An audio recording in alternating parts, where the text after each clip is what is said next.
Welcome back. You're listening to Conservative Conversations with Tom Saroof, and you're getting a special sneak peek at an early release of our weekly podcast because tomorrow is Election Day, and so we had to do an election-themed episode. And so our guest for this week is Charles McElwee, who's the founding editor of Real Clear Pennsylvania. He's also a contributing writer for Real Clear Politics, City Journal, and Politico. His writing has been published at The Atlantic, Politico, and the Philadelphia Inquirer, and the Pittsburgh Post-Gazette, among other publications.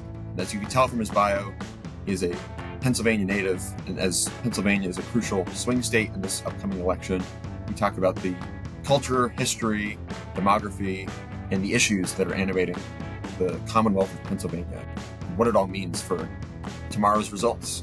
So we hope you enjoy the episode. Join the best in the movement. It's Conservative Conversations with ISI, educating for liberty since 1953. Charles, thanks for joining me. Very excited to be talking with you as we are in the dead heat, the final stretch of the election season. I think we're all very excited. And so by the time this is election day, when this episode will be coming out. And so polls are close nationally. People are literally lining up right now to vote and cast their ballot. But yet polls are close, very national, both nationally and in all of the swing states. And so people are trying to figure out what's going on. I don't know what you think, but my own opinion is that polls are more or less worthless. People send me polls. I'm like, I don't care.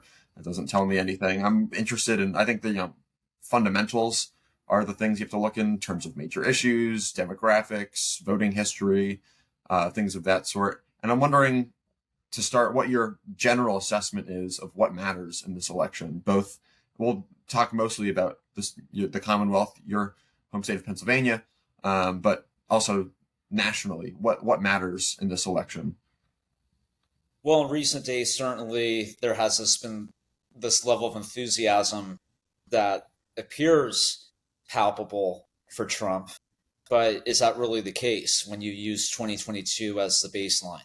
So I will be interested to see the momentum that appears to be in Trump's favor in the final days of the race, and how that compares with the reality of what we're in for in terms of the results and the random outcomes. I think really when it comes to the 7 swing states, it can be totally random in terms of where Trump prevails or where he falls short, and where Harris may pull upsets, whatever. So when you look at the consumer sentiment, of course, for example, that would not bode well for Democrats. But this has consistently been, post Harris's entrance into the race, an election of personality versus policy. And certainly on policy, when you look at the polling or the surveys on issues like the economy and immigration, of course, that favors the GOP.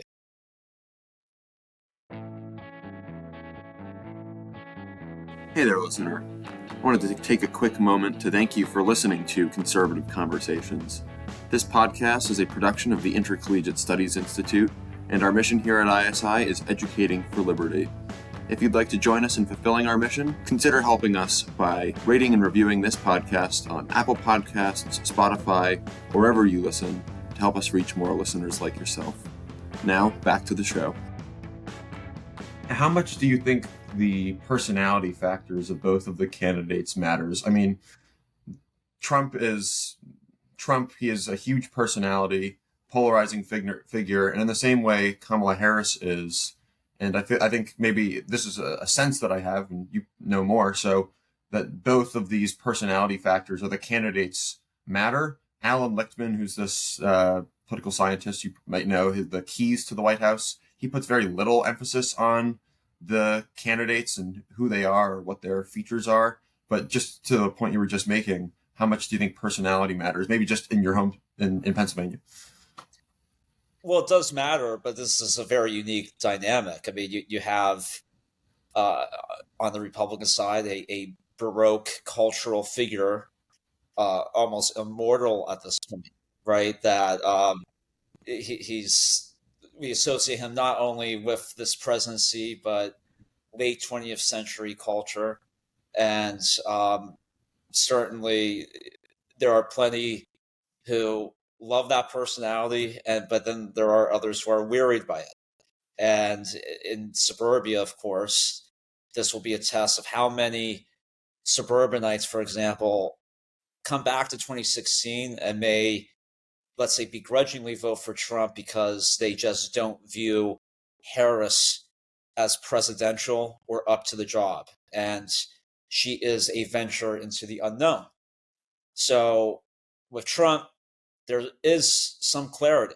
And that clarity for many means back to the halcyon days of 2017 and to 2019, when their household income, when you look at the median, was higher compared to now.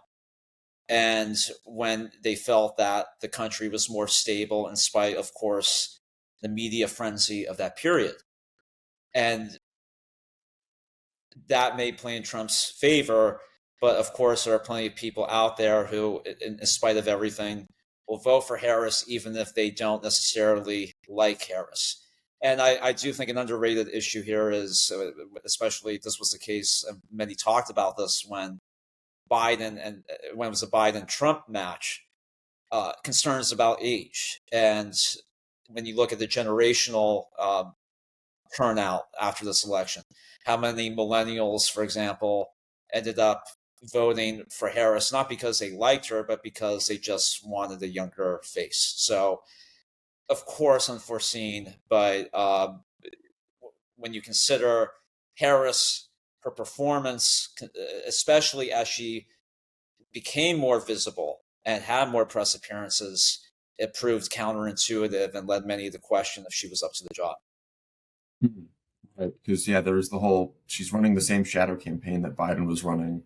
So that's I guess that gets hits us with the personality aspects of the race. But then there's, like I mentioned, the sort of the fundamentals, the issues you mentioned. But then there's other things, sort of demographics, history, culture.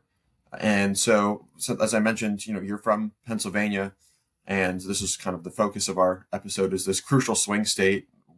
People are saying it'll be the determining state. You are the decider, the kingmaker. Maybe you could explain. Pennsylvania is a large, vast state. I've had the pleasure of driving in and around it throughout my life. Both my mom's from the sort of Wilkes-Barre, Scranton area, but also just through our work at ISI, driving around the state, being on various college campuses in Pittsburgh and other things. So it's a big state. There's a lot of different people and people groups and types of place. What's a description of Pennsylvania for someone who's never been there, especially with an eye towards the election? Well, we're learning that it's impossible to figure out, right? It's almost like this electoral enigma. And the reason is it's a far bigger state than people realize or appreciate. It's extremely culturally fractious. And as you noted, I mean, your mother's lineage in northeastern Pennsylvania, for example, northeastern Pennsylvania is completely different from the Lehigh Valley, which in turn is completely different from western Pennsylvania. There's no common denominator. And that's why this is so unclear. And part of the reason it's unclear, Tom, is because the state is different even compared to 2016. So in 2016, of course, we talked about how the working class regions of the state, especially certain pivot counties, Obama to Trump counties, put Trump narrowly over the top in the state. And since then, the state has grown so much more suburban even compared to then. And while suburbia actually played in Trump's favor in 16, it has consistently gone against the Republican Party in the past 8 years. And that's the challenge that Republicans confront in the state, that in spite of everything, despite the working class realignment that we have talked about this past year, with regions like northeastern Pennsylvania trending ever more red and in some cases flipping red, that doesn't necessarily translate to a favorable outcome for Republicans statewide. 2022 was a unique race for Pennsylvania because on the gubernatorial side, Doug Mastriano was the candidate. And he proved to be, there's no other word to put it, catastrophic for Republicans down ballot and across the state. And that was a unique factor. Shapiro was a strong candidate on the Democratic side, and that definitely distorts how we analyze the state in the 22 cycle. The 22 cycle did not play in Republicans' favor across the country. It was a disappointment, but for the party, but it was not. In the case of Pennsylvania, there was a unique dynamic there. But 2 years later, it's the fact that the state has changed so much, driven in part by demography and economics, that make it so hard to really decipher how this will play out. Okay. I'd be curious to hear, moving outside of the election cycle, if you could give us a sort of history of the demography and development of Pennsylvania, which is a huge task. So, I mean, you'll have to pick and choose, obviously, because otherwise we'd be here for 7 hours. You want me to go into James Michener mode? Go to the dawn of time. I see you want me to go to James Michener mode, go into the dawn of time. That's a huge. Yeah, exactly. Like what has made Pennsylvania and what it is today when you look back at its history and its sort of development as a state? Well, it's a state. I mean, there's so many angles to play with here, but I guess to keep it simple, it's a state. America's industrial ascendance is not possible without Pennsylvania, and that was thanks to its unique geology. So the fact that it has among the world's richest soil, the richest veins of coal, especially in northeastern Pennsylvania. The fact that it has slate, its rivers, its mountains, its timber, and that made, in the case of Philadelphia, for example, it was known as the workshop of the world, a city of these village-like neighborhoods with factories that drew immigrants. But that was not limited to Philadelphia. And really what happened was, across the state, these small cities and towns became their own miniature metropolises, and driven by coal, steel, iron, railroads. And they drew immigrants from Eastern Europe, Southern Europe, Ireland, and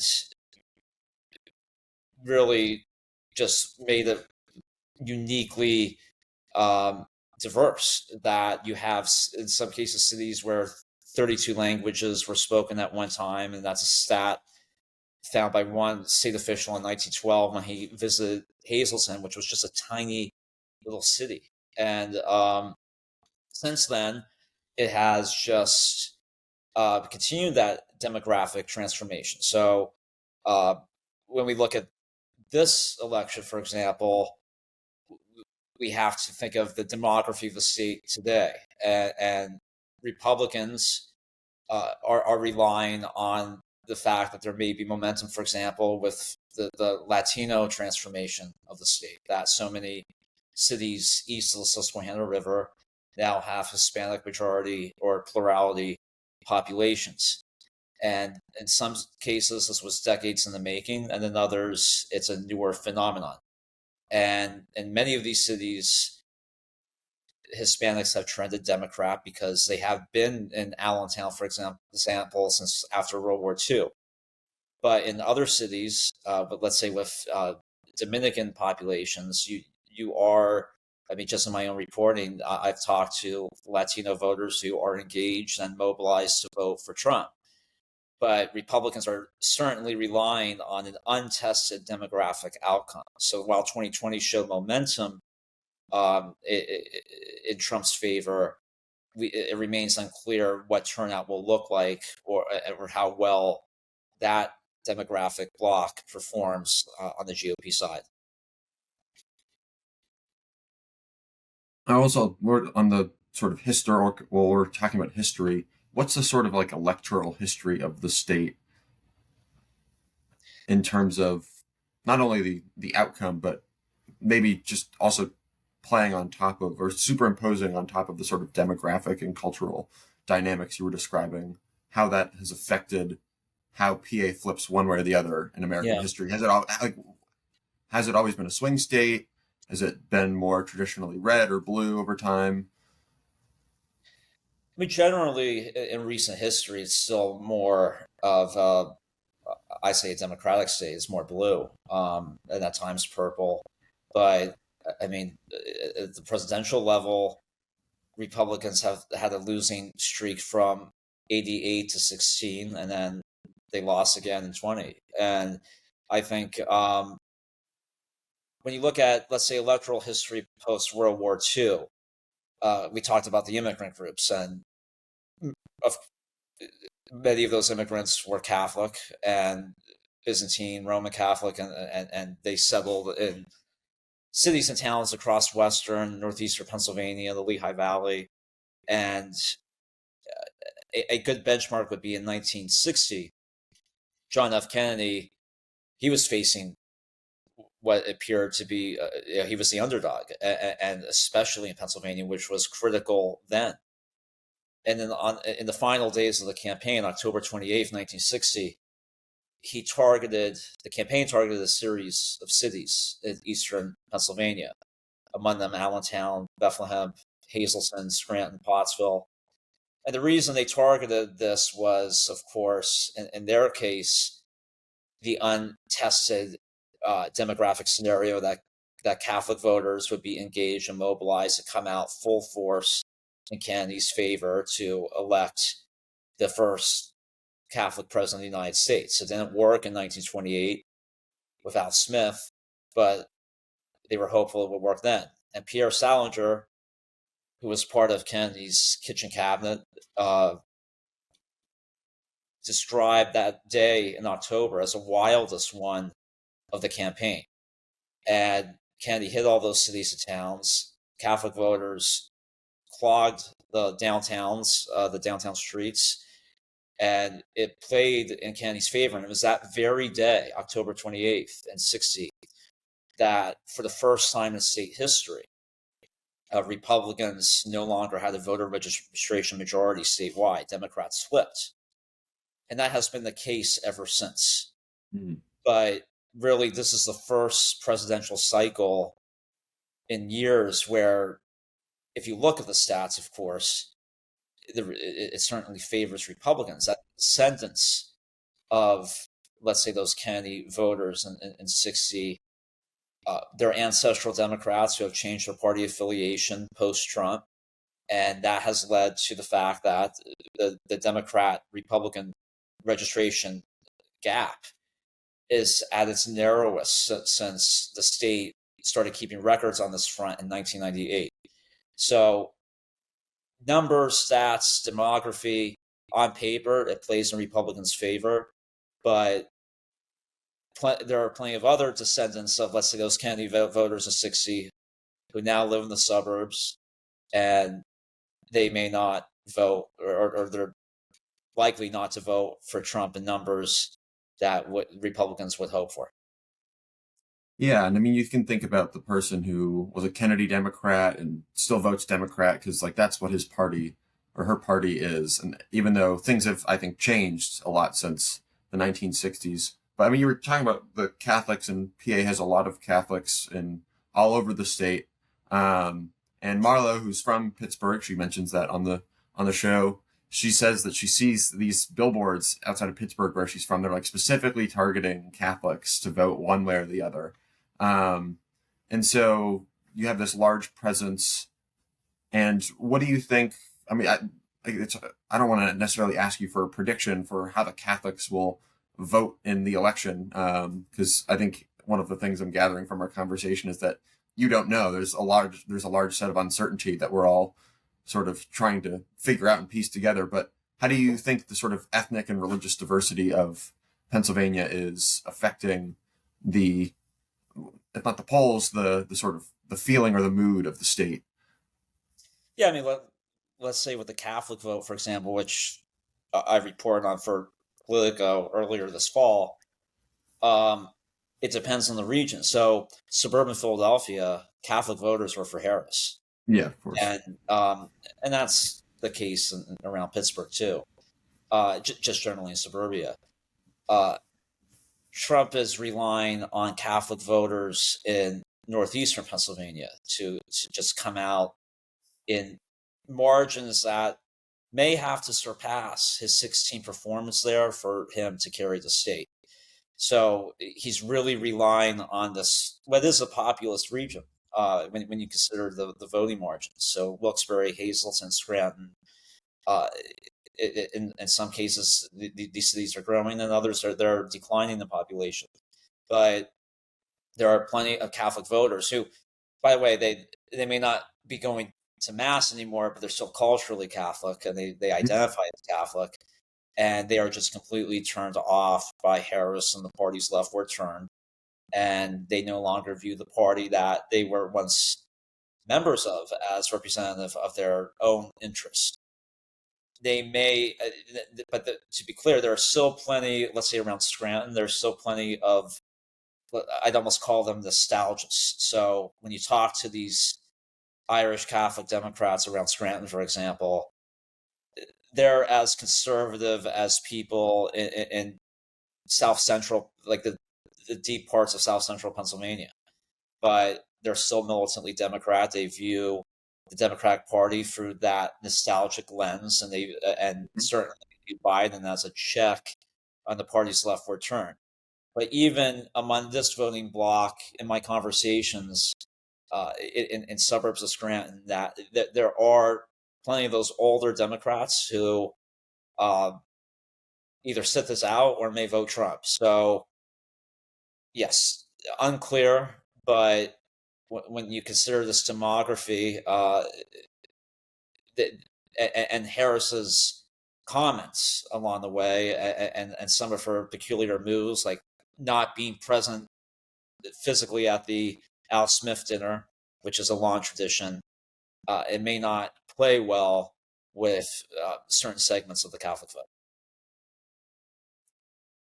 You mentioned this. I was going to ask about the Amish, but I'll come back to that.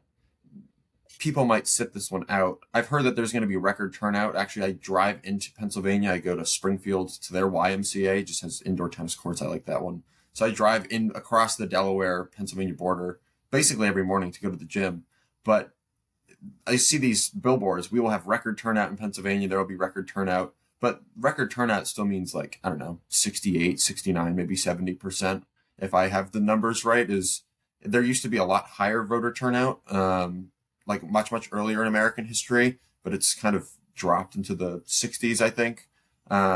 Usually, who is sitting out of the election? Who's not voting, and why? Is that something that you can speak to based on your reporting and conversations with voters and non-voters? I think it's in suburbia where you may see cases of people sitting it out, that they're so disillusioned they don't show up. That, I mean, and of course it depends on certain parts of Pennsylvania, but Springfield. I mean, Delaware County. I'm in Delaware County. I'm in Radnor Township, and Springfield is definitely the type of place where turnout may very well be in Trump's favor. I mean, there are plenty of parts of suburban Philadelphia that can still trend Trump, and there may be massive turnout. I mean, I'm just seeing where I live in Wayne, compared to 2020, there are definitely a noticeable number of Trump signs. I mean, not that the yard sign is necessarily an accurate measure, but I'm observing it far more compared to 20. I didn't see any in 20. And in terms of turnout, I mean, the challenge for Republicans is that again that these untested demographic outcomes that may very well play in their favor. So Latino vote turnout traditionally has not turned out in high margins. In the 22 cycle alone, the Latino vote turnout dropped dramatically in Pennsylvania. And in cities like Hazleton and Reading, where there are instances where Dominican residents of these cities are actually more engaged in Dominican Republic elections than they are in U.S. elections. And in the Dominican Republic, for example, elections across the board are held every 4 years. So they think in 4-year terms. Now that we're in a 4-year moment, that may lead to higher turnout. But the Republican Party, my sense based on reporting, somewhat of a late entry on this front this year, engaging the Latino vote. But there's certainly an opportunity for them there, as is the case, let's say, with the African American vote in Philadelphia. That turnout may not be at margins that, let's say, Democrats hope for in their favor. But what makes this election so fascinating is we have completely readjusted our idea of the working class voter in the Republican Party. It's not just, let's say in 2016, the story was the revolt of the white working class voter in favor of the Republican Party, but that has since broadened among other demographic groups. And we have no clue what that will look like. And it may very well prove disappointing to the GOP, but certainly leading up to today, there is certainly some level of momentum. Certainly. Yeah, and you think about what I hear it called as this realignment is the multiracial working class party. This is going to sort of usher in a new populist, conservative electoral majority. But I mean, just going back to the sitting it out question, you spoke to disillusionment. I wonder if you have the same sense that I do. It's like, how could you not vote? And I don't even mean we're living in interesting times and the stakes are so high, but it just strikes me as like I have this right to vote, but there's also this sort of civic obligation that I guess has been instilled in me, is that I have an obligation to vote, both as a religious person, but also as an American. This is something that a lot of people don't have across the world, or they don't have a vote in a meaningful election. They could vote in something that's predetermined by people in smoky rooms somewhere. But a lot of that's not something that's, it's widely shared in a majority of the population, but not the total majority. I don't understand why our electoral margins or our voter turnout rate is in like the 60s or maybe 70s as opposed to the upper 80s or low 90s. I wonder if you could speak to why people say they don't vote and just these random groups. Is it randomness? Is it, why would people not vote? That's what I can't understand. Maybe you can help me. I mean, there's randomness, but why people would not vote? I mean, there are so many scenarios, but I think when faced with the choice, let's say in this election, I would suspect there are voters, at least in Pennsylvania, who are depressed by their choice, that they have Trump fatigue, but they would even concede that in 2017, their pocketbook felt their economic sentiment felt better compared to now, but they just can't bring themselves to vote for him, and they don't view Harris as fit to be president. That like I said earlier, a venture into the unknown, and it leaves them disillusioned. And when faced with the current choice, as was the case with Trump versus Biden, they just don't want to vote. I mean, and that was, some of my reports from earlier this year, I encounter that all the time, that when faced with Trump versus Biden, for example, that age factor, that you had Zoomers, for example, who just said, why would I even bother? And I think among younger generations, that may be the case. But there does seem to be some level of enthusiasm on both sides. I think turnout will be quite high in this election, because there's such a stark choice and different paths, and both sides are viewing this as, I think more than ever, you hear people, I mean, it's a shop-worn statement in every election, but I'm hearing it more than ever among voters I speak with, that they view it as the most important election of their lives. So if they view it as the most important election of their lives, I find it doubtful that there will be a significant number of people who sit out. Yeah, I hear the same thing. And um, this is a question in political imagination is if there are a lot of people who are disillusioned, even people who are kind of going to, you know, plug their nose and vote one way or the other Mhm. because they either despise the other candidate or they're very frustrated, but they feel that they have to vote or for various reasons. A sort of question in political imagination would be this was, I think in our conversation, I think has fit with this implication. We think that the demographics determines the voter outcomes, and that's not to say that's not true. But you can think of any example. If you're an urban black woman, like we can almost assume with 100% certainty you're going to vote for the Democrat, whoever that person is.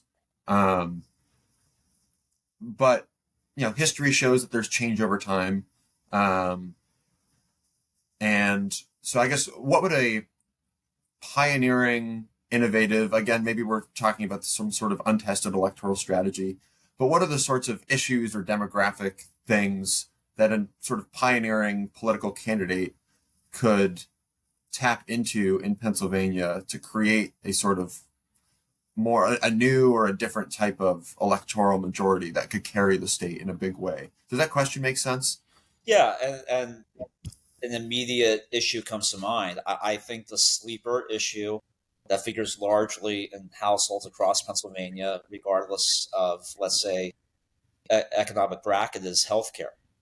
And that ranges from the astonishing rate of chronic disease to navigating the healthcare system. And then, of course, the cost of healthcare and the rise of medical debt in an inflationary time. And that applies to suburbanites and working class voters, while the do voters who are also confronting the cost of this and dysfunction. This is a state where the healthcare sector has exploded, especially, let's say, post Obamacare.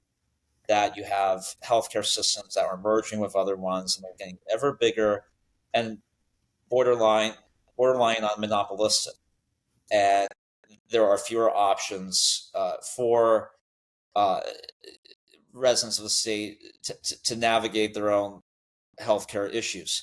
So I think, let's say, on the Trump side, RFK's message on chronic disease absolutely resonates. And that was the core of his message. And that's what made him viable to so many in places like Pennsylvania. On the Democratic side, they're better at talking about the economic repercussions of healthcare, and ensuring coverage, etc. And many voters out there feel that on the issue of healthcare, they're protected by that by the Democratic Party compared to the Republican Party. So on either side, there's an opportunity to tap into that issue that has cross-party appeal and can actually almost transcend ideology. It's a huge issue. People, it's a topic of conversation I have all the time with Pennsylvania voters, and it's certainly an untapped opportunity. That's really interesting and something I don't think about. And I guess my perception is that the GOP generally is kind of weak on healthcare. At least when I listen to our politicians speak about the issue, I don't really understand, quote unquote, what our plan is. I guess I know conservatives aren't supposed to have plans, but I, the RFK thing is really interesting. But like, does the healthcare issue cut in Trump's favor generally? Like, I don't. That would be my Yeah, assessment is like we're kind of seen as being weak on the issue, or it's something that we try and like get through the debate so we can talk about something else and like pound the table on immigration and inflation. yeah. I mean, the GOP has long been weak on the issue. In the of course, in the early 2010s, after the passage of Obamacare, for a time it played in their favor because, I mean, many people blame the dysfunction of healthcare on the passage of Obamacare, and that it empowered insurance companies, for example, which is true, and people yearn for simpler healthcare systems when hospitals were community driven, physician run. Now they're owned by insurance companies. People just get lost in this bureaucracy. where they're lucky if they even see the doctor, and it's a desperate situation. I think it in some ways is like, of course, the economy, but for many, this is their issue in a state like Pennsylvania. And I always think back to Geisinger opened, they're engaged in an $800 million expansion of a hospital outside Wilkes-Barre. And in the press release, uh, they know that people have never been sicker. And that struck me, the fact that you have systems spending so much more money to address the rate of disease, but where RFK resonated, why do people get sick in the first place? What can Right. we do for prevention? Another opportunity for the Republican Party, I think, is actually higher education debt. The message can't just be rejection of any idea of student loan forgiveness. I mean, there are so many millennial, Gen X, or younger voters who went to all. I mean, this state ranks fifth in the nation for the number of colleges, and so many of those people have debt. There has to be a way to for the Republican Party to figure out um, how to address the student loan debt crisis, because it is a crisis. And so many of those people who carry debt, they're the first generation college students from the working class regions of the state. Yeah, those are, I guess, healthcare and the education spending are two very interesting questions. Also, when you consider the fact that I think part of the Trump populist effect is that he's changed the Republican Party on issues like Social Security and Medicare, which is not to say that across the board Republicans wanted to cut all of those things or get rid of them, but there's a sort of a skepticism of the welfare state, or especially those sorts of central pillars of the Great Society and the New Deal. But that, I mean, Trump's voters, I think, don't want the government to start cutting those programs. No, They're reliance interests in a very, very big way. And I think you're also speaking to the fact that, like, just we need to go back to a pure private healthcare system when we have this sort of gargantuan, strange Obamacare system that I think very few people understand. I certainly can't claim to understand. right? Yeah. Yeah. And I think by design too. But like my suspicion would be that the old opposition to Obamacare, now that we've had it for 15 years, is that there has to be some sort of living with it, not maybe as it is, but some sort of other government provided or, public good of healthcare. Maybe same thing with education. And my question to you, I guess, would be what, if you have any sense at all, might something like that on either of those issues look like that could be something that people really want, that could be a positive vision? You mean like economic populism? What what government can provide? Yeah, yeah. I mean, I'm not asking necessarily for a 14-point plan for fixing government healthcare, Yeah. but what's your sense for the if healthcare is a sleeper issue? What would be something that a candidate could put forward that would be like, this is how you win the state on this issue, or this is how you command people on this issue that people would rally around? Oh yeah, yeah. So I think there's a cultural shift across the board, a greater awareness of, let's say, what's in our food, what is quote unquote organic or not organic, and sometimes even organic. There's an asterisk, and it does not necessarily mean that it is indeed organic. So access to healthy food that's affordable. Um, the fact that we have a healthcare system that is more responsive than preventative. And I think, let's say, for where the Republican Party would have an opportunity is talk about, we clearly have a population that is profoundly sick compared to where it was even 50 years ago.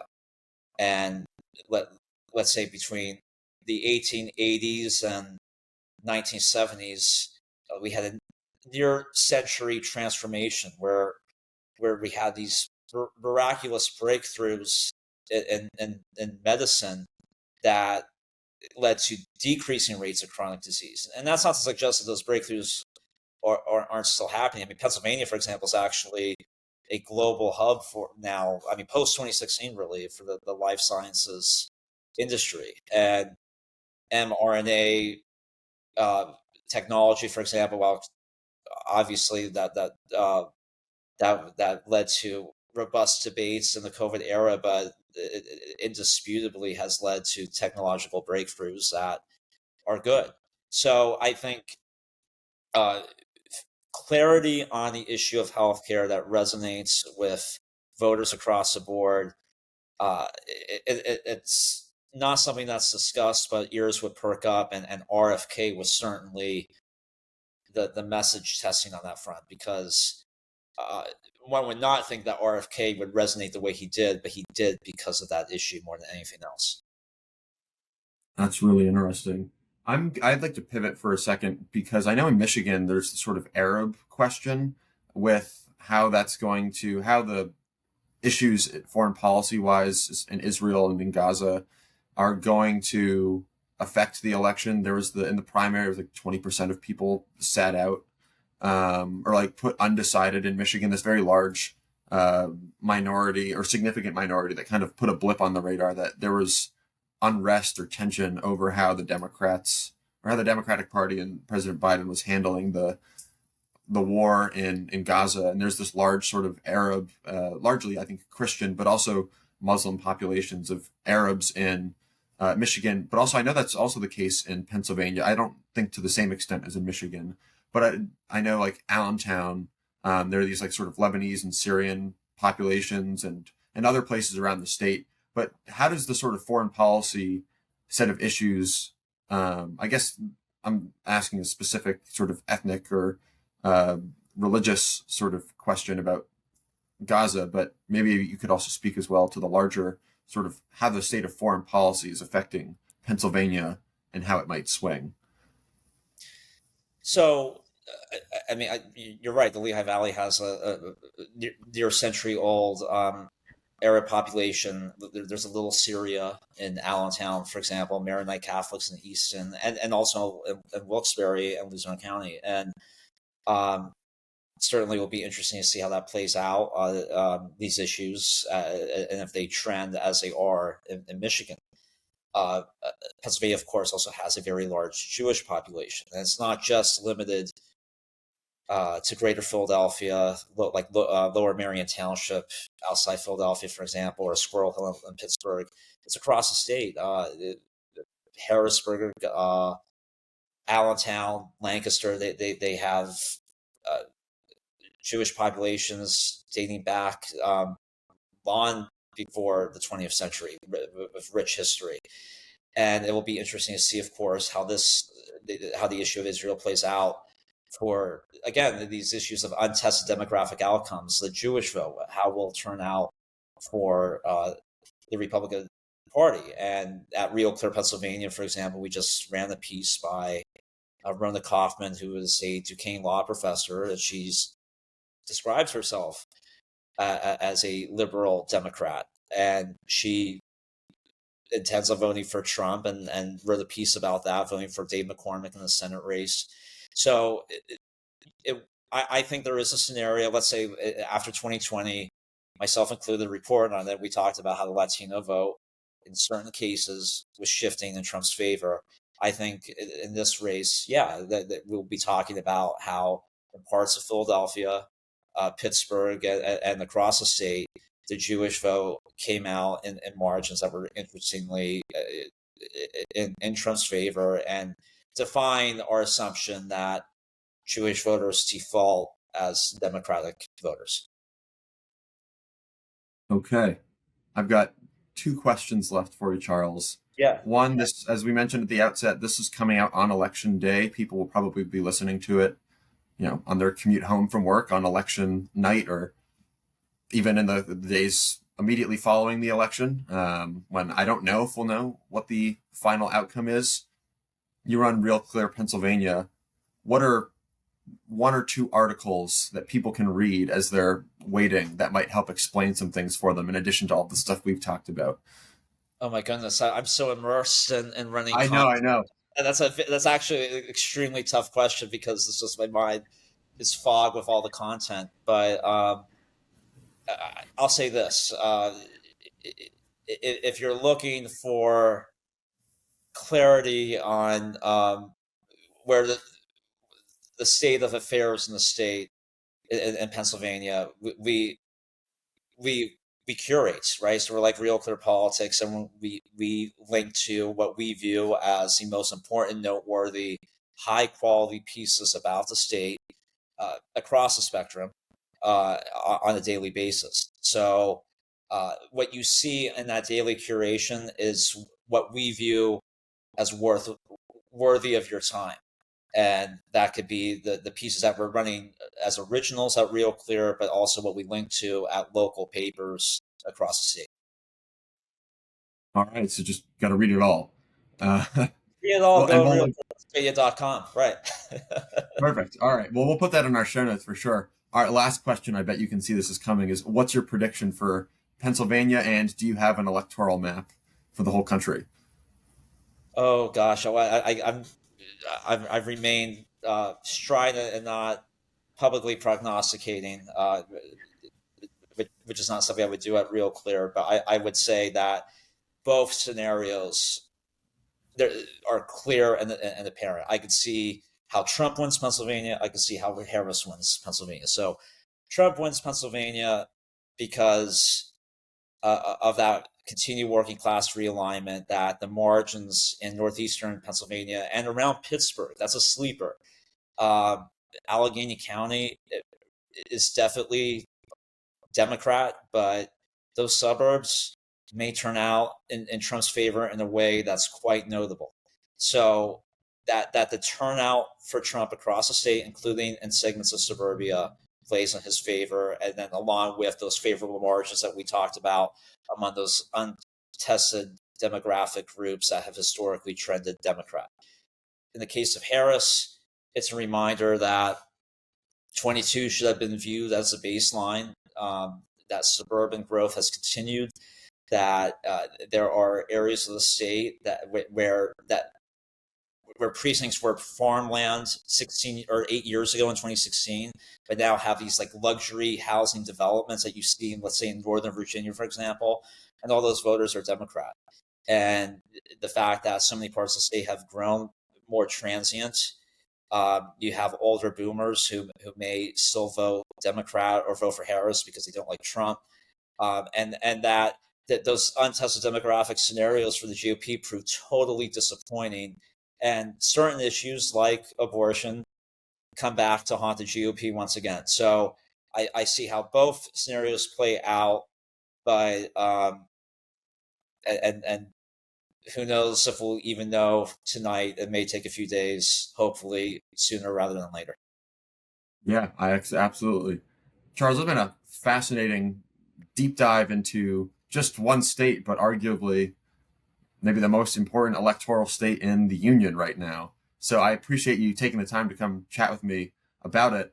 And we will put Real Clear Pennsylvania in our show notes, and people should go and read if they can manage to focus on even an article in times like this. But your work, what would you recommend if people want to keep up to date with what you're doing or read other things that you've put out?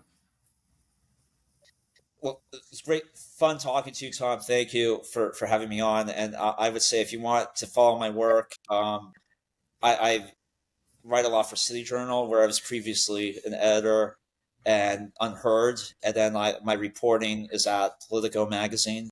And you can also follow me on Twitter at CF McElwee. But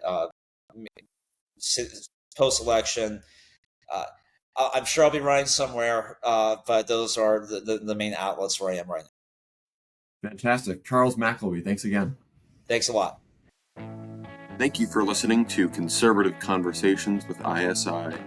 If you've enjoyed this episode, be sure to check out our website at isi.org/resources to see all that we offer our members, including the Intercollegiate Review, select modern age articles, debates, lectures, and of course, this podcast.